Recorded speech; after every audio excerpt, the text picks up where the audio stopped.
In the summer of 1932, an army marched on Washington, D.C. Not a foreign army and not an invading army. Not some shadowy revolutionary force with matching uniforms and suspiciously well-designed logos. This army wore old campaign hats, worn-out shoes, patched jackets, and faces that looked a lot older than they should have. They came in trucks, they came by freight cars, most of them came by foot. Some brought their wives, some brought their children, but most brought nothing but a bedroll, a mess kit, and a piece of paper from the United States government that basically said, "Thank you for your service. Your payment is pending." They were veterans of the First World War, men who had crossed the Atlantic when the country had called for them, men who had slogged through mud, gas, shellfire, influenza, and the industrial meat grinder that was Europe. Men who had been told they were fighting to make the world safe for democracy. And now, in the middle of the Great Depression, democracy was apparently safe enough to repossess their furniture. Now, they wanted money they believed that they had earned.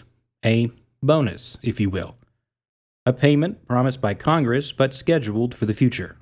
A future many of them could not afford to wait for. So they came to the Capitol by the thousands.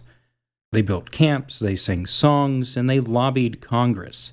They stood in the shadow of the government that they had fought for and asked it to remember them.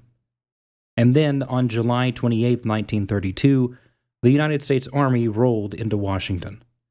Equipped with cavalry, infantry, tanks, and tear gas, commanded by the generals whose names would later become legendary: Douglas MacArthur, Dwight D. Eisenhower, George Patton. And the people they advanced against were not enemies. They were American veterans. So this is the story of the Bonus Army. The time thousands of World War I veterans marched on Washington, built a city out of desperation, and forced America to answer the question it has never really stopped asking. What does a country owe the people it sends to war?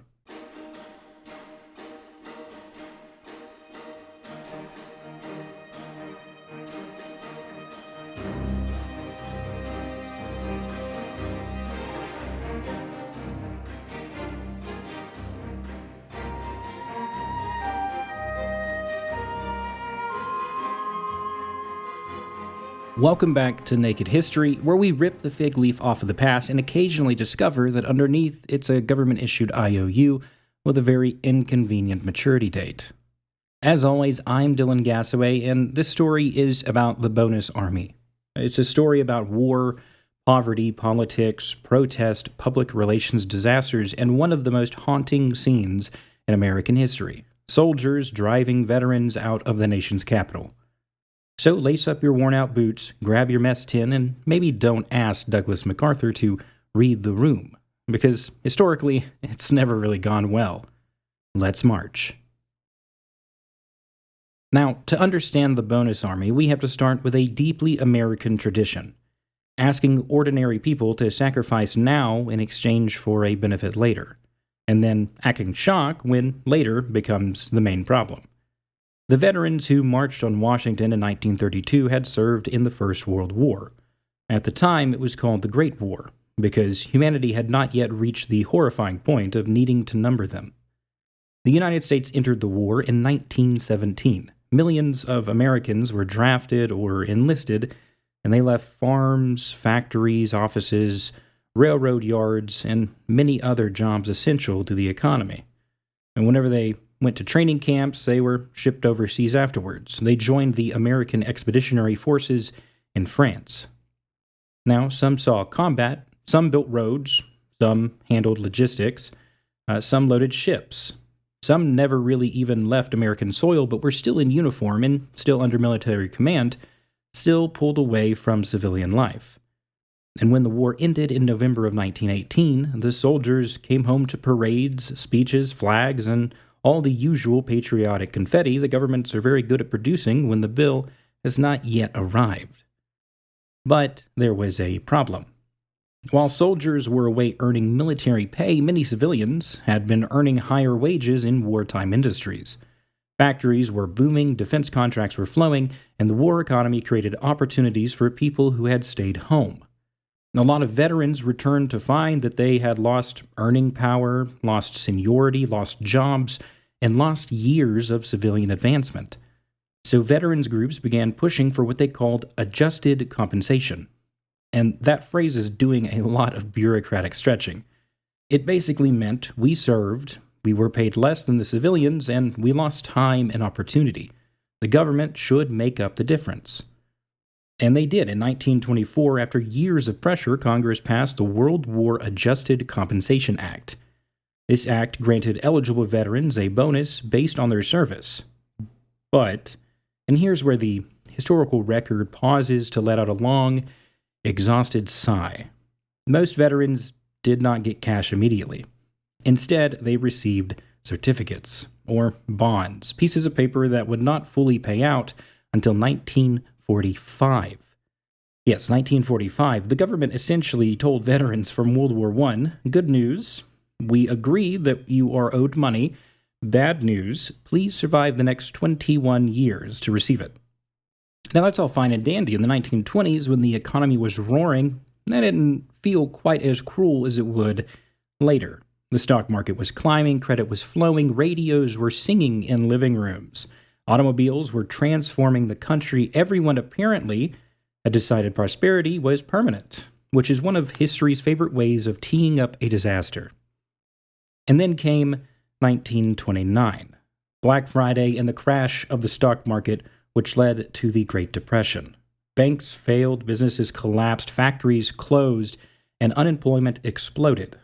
The Great Depression was not just an economic downturn, it was a national unraveling. By 1932, roughly 1 in 4 American workers were unemployed.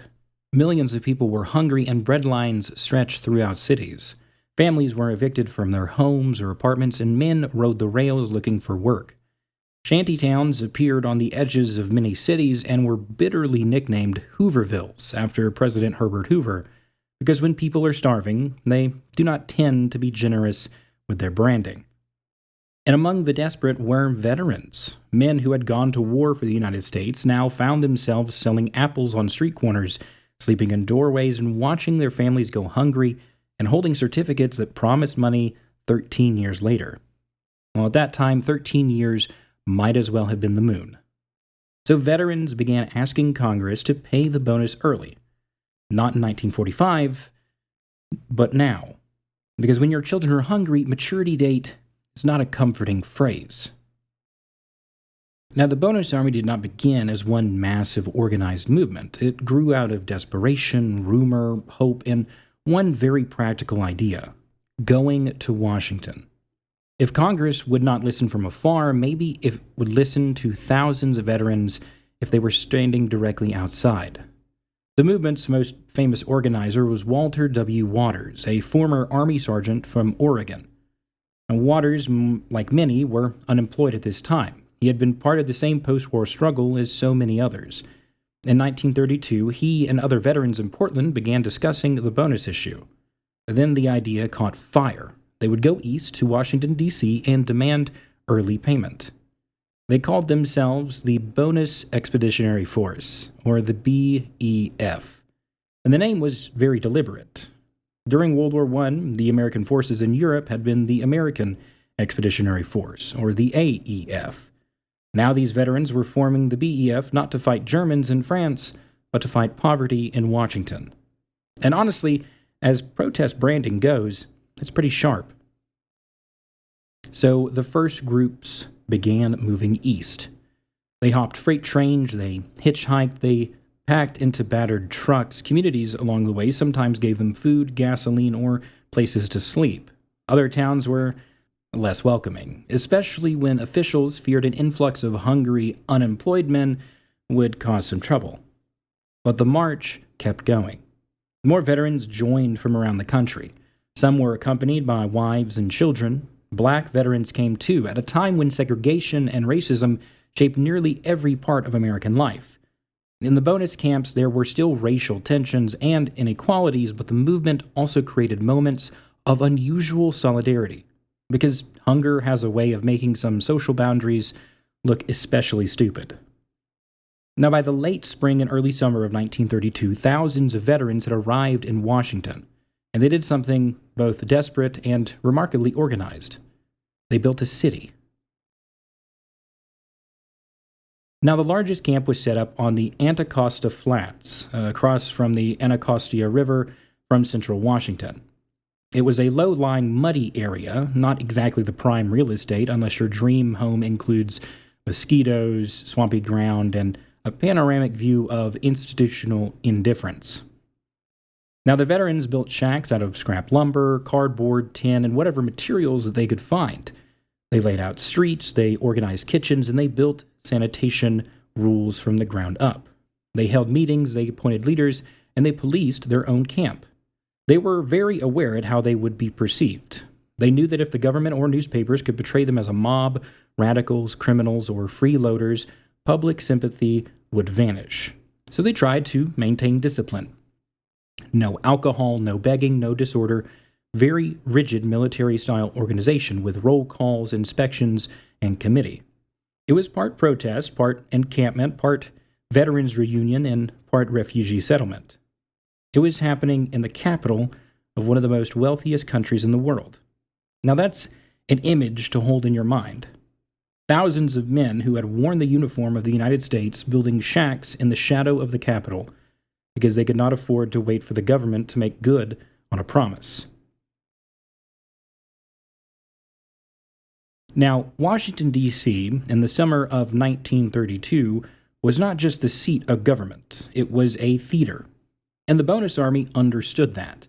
They marched, they held demonstrations, they gathered near the Capitol, and they lobbied members of Congress. Carrying flags and banners, they sang patriotic songs. And this is important because the Bonus Army did not present itself as anti-American. They weren't saying down with the United States. They were saying, we are the United States. We served it, we believed in it. Now we are asking for it to honor its word. And that made the movement harder to dismiss, but officials tried anyway. Some politicians and newspapers warned that the marchers were dangerous radicals. The early 1930s were full of fear about communism, revolution, and social unrest.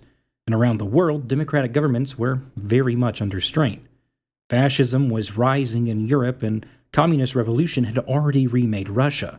The Depression made elites nervous that hungry people might start asking very pointed questions, such as, why exactly do we have enough food and houses, but somehow not enough food and houses for the people who need them? So, when thousands of desperate veterans gathered in Washington, some officials saw not a plea, but a threat.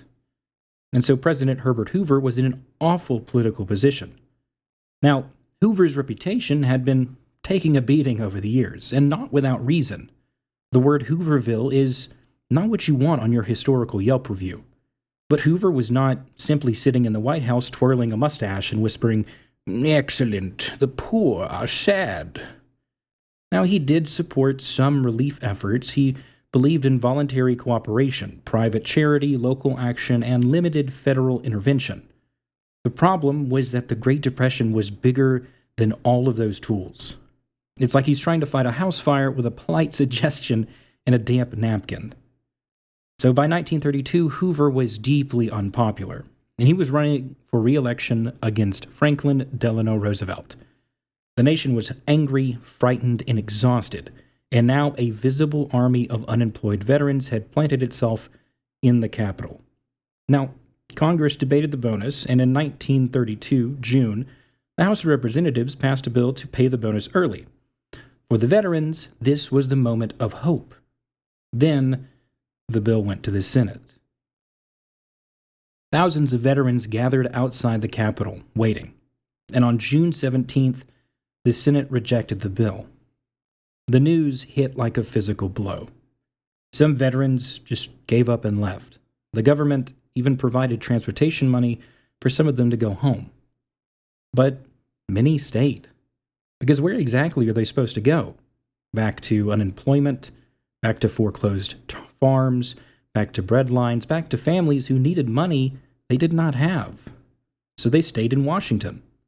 And that decision transformed the Bonus Army from a lobbying effort into a crisis. Now, the Anacostia camp became the heart of the Bonus Army movement. Imagine it at night. Rows of makeshift huts, smoke rising from cook fires, men wrapped in blankets, children sleeping in shacks built from scrap. Veterans swapping war stories, rumors, political arguments, and memories from lives that had gone sideways. There's something deeply haunting about the Bonus Army because it collapses two images of America into one frame.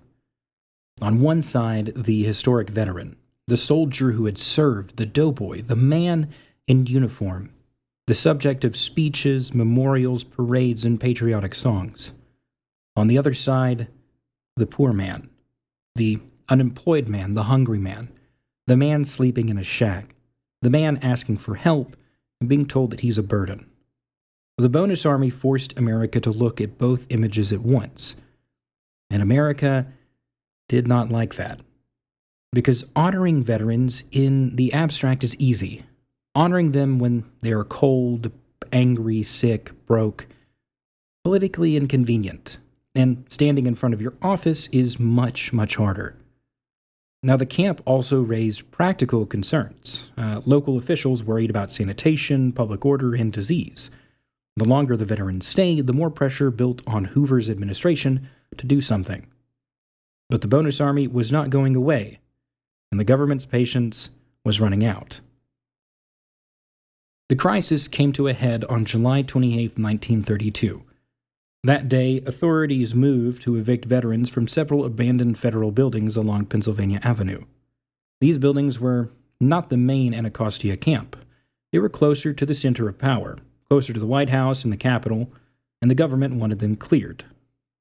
A confrontation broke out between police and veterans, and accounts vary in some details, as they often do in chaotic moments, but the essential fact is clear.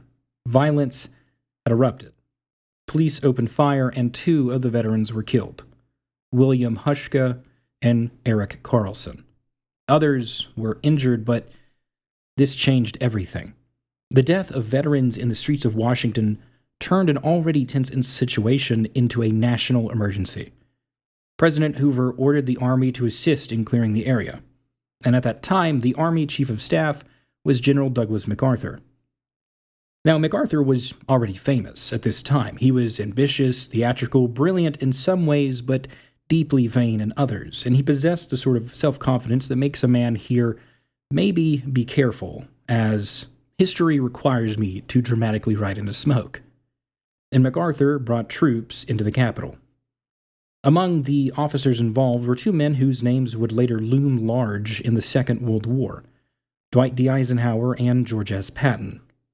Eisenhower, serving on MacArthur's staff, reportedly advised against MacArthur personally leading the operation. MacArthur ignored him because Douglas MacArthur ignoring good advice is one of the load-bearing themes of the 20th century history. And Patton commanded the cavalry.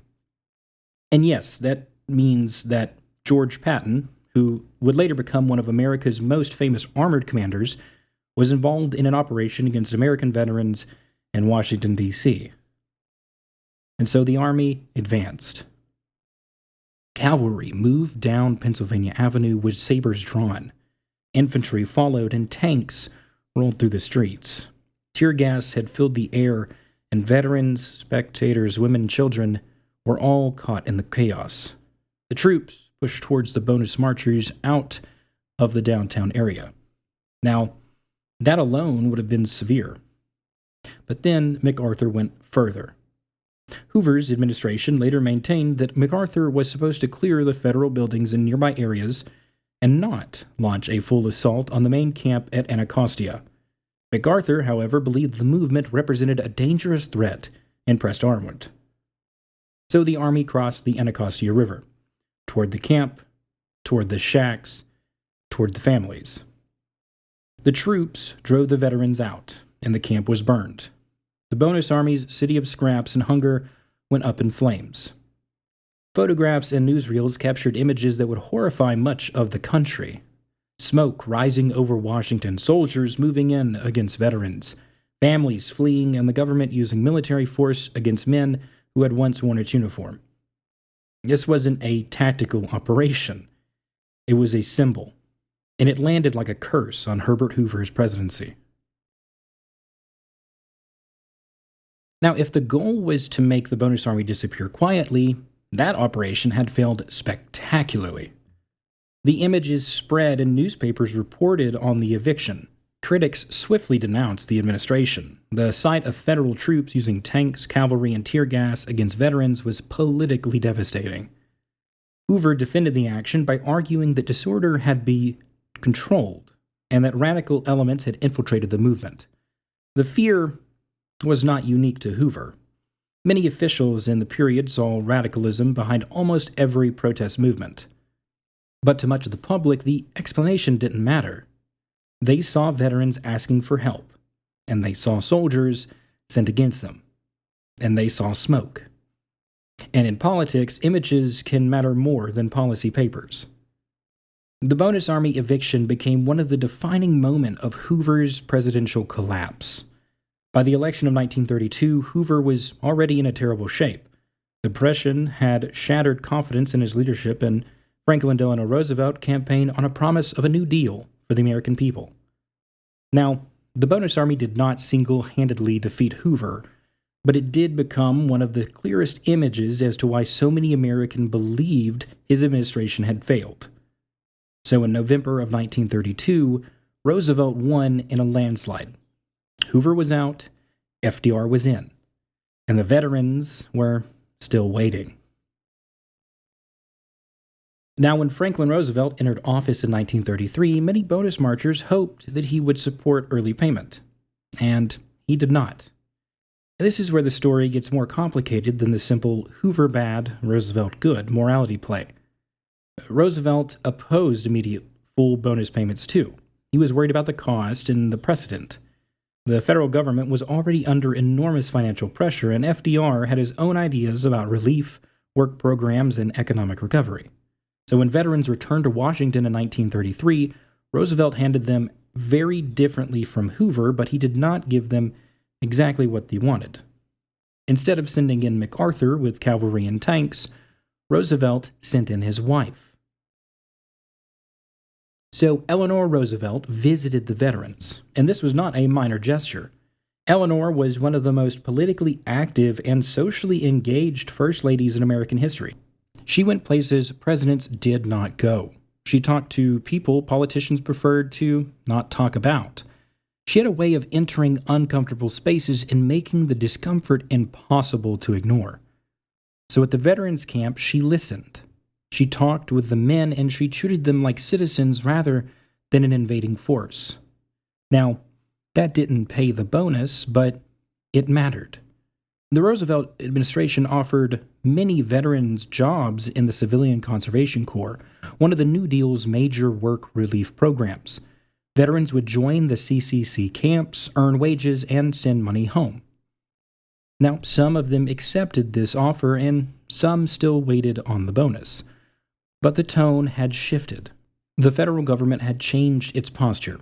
Not fully and not perfectly, and definitely not enough for everyone, but visibly it did change.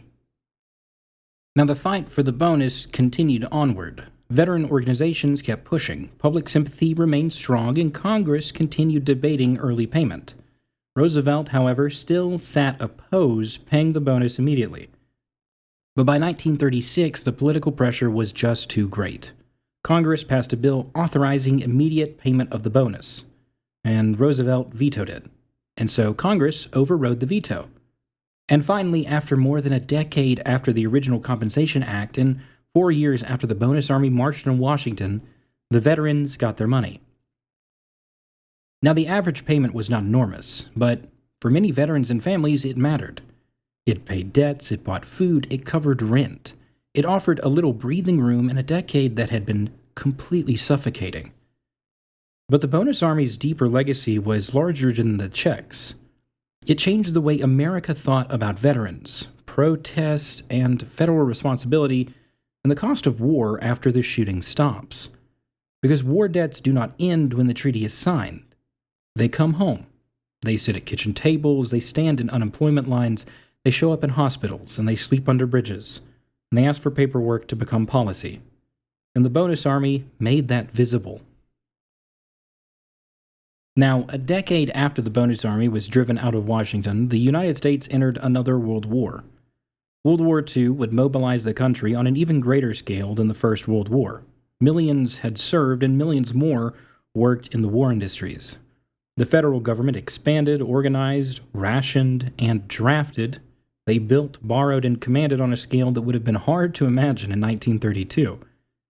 And when policymakers thought about what would happen when World War II veterans came home, the memory of the Bonus Army was still there. And no one wanted a repeat. No one wanted millions of veterans returning to unemployment, broken promises, and protest camps in Washington. And that memory helped shape one of the most significant pieces of legislation in American history, the GI Bill of 1944. The GI Bill provided education benefits, home loan assistance, unemployment support, and other forms of aid for returning World War II veterans.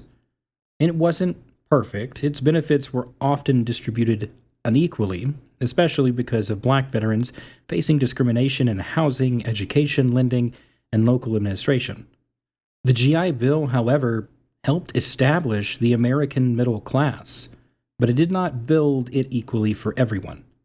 Still, the philosophical shift was enormous. After World War I, veterans had to march on Washington to demand compensation. After World War II, the government made veteran reintegration a central part of post-war planning. Now, that did not happen only because of the Bonus Army, but the Bonus Army did haunt the conversation. It was the warning, the ghost at the policy table, the reminder that if you send millions of people to war and then abandon them when they return, they will eventually show up at your front door. And they may bring tents. The Bonus Army is sometimes remembered as a strange Depression-era episode, a dramatic clash between desperate veterans and an unpopular president. But it was more than that. It's a story about promises. The promises made to soldiers when they were asked to serve, the promises made by a government when it puts benefits into law. The promise made by a society when it says we support the troops, and then has to decide whether that support extends beyond parades, bumper stickers, and extremely emotional country songs. Because the Bonus Army exposed a gap. On one side was symbolic gratitude. On the other was maternal care. And those are not the same thing. A parade is not a job. A medal is not rent. And a speech is not medical care. A certificate payable in 1945 is not food in 1932. The veterans who marched on Washington were not saints. No protest movement is made of marble statues. There were tensions, mistakes, internal conflicts, political disagreements, and public fears, but at the heart of the movement was a simple and devastating claim. We served, we are suffering, and you promised. And the government answered first with delay, then suspicion, then force. And that's why the image still stings. American soldiers moving against American veterans. A camp of the poor burned within the side of the Capitol. The men who had marched under the flag now choking on tear gas under it.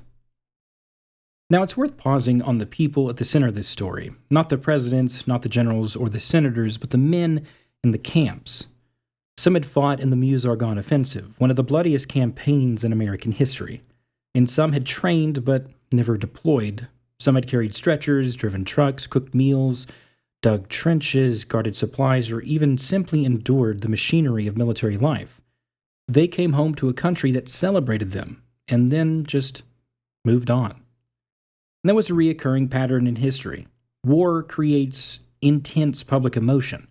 Posters, songs, speeches, flags, and ceremonies. The soldier becomes a sacred figure while the war is happening. But after the war, the soldier becomes a person again.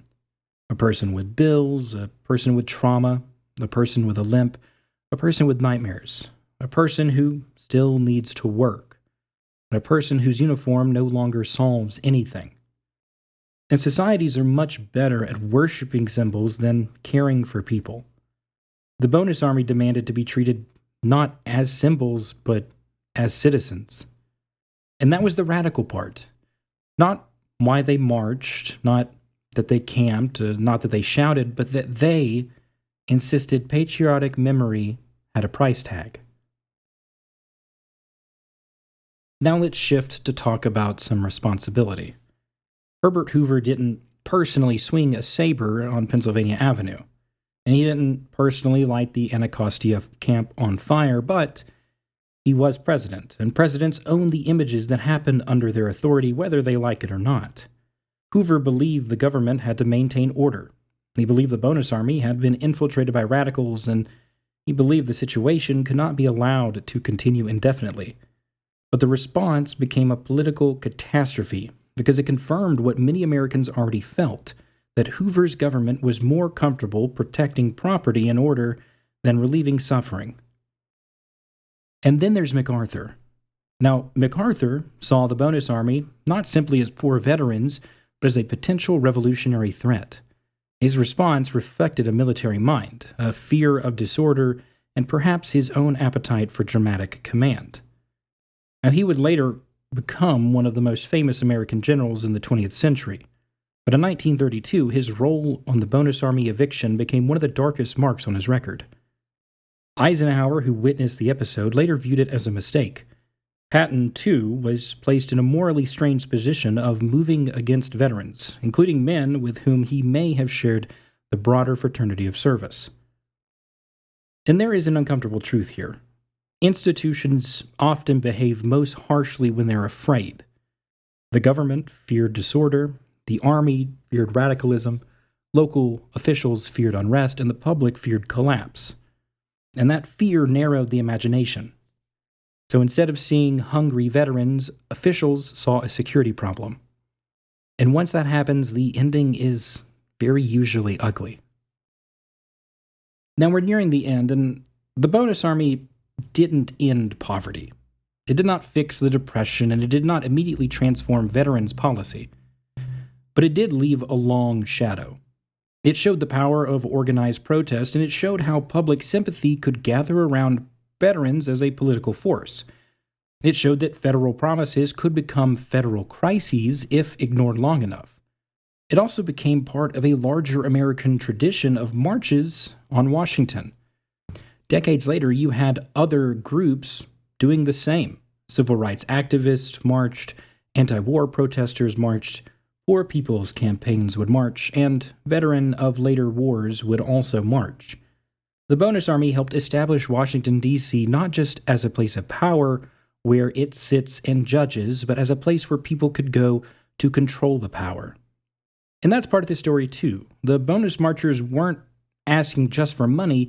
They were asserting the right to be seen, to occupy public space, to make suffering visible in the capital city.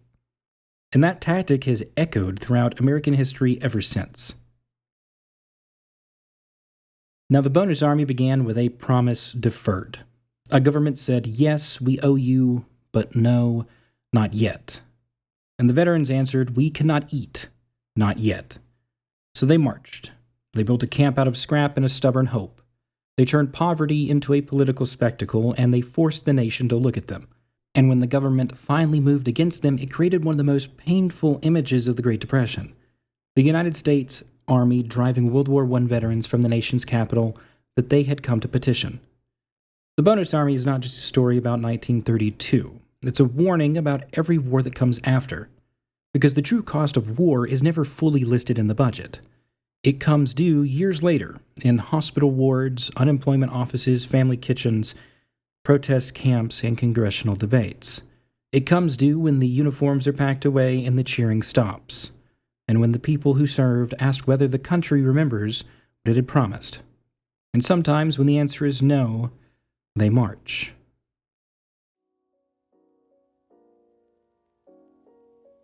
Thank you for listening to Naked History. I appreciate y'all's patience over the last couple of weeks. My old microphone bit the dust, and so I've had to get a new one. Now, this new one definitely sounds differently. It hopefully won't be too different in the audio mix that I put out on Spotify, but I hope that it will increase the production value, since I was like, well, I now have an excuse to get a proper production quality microphone.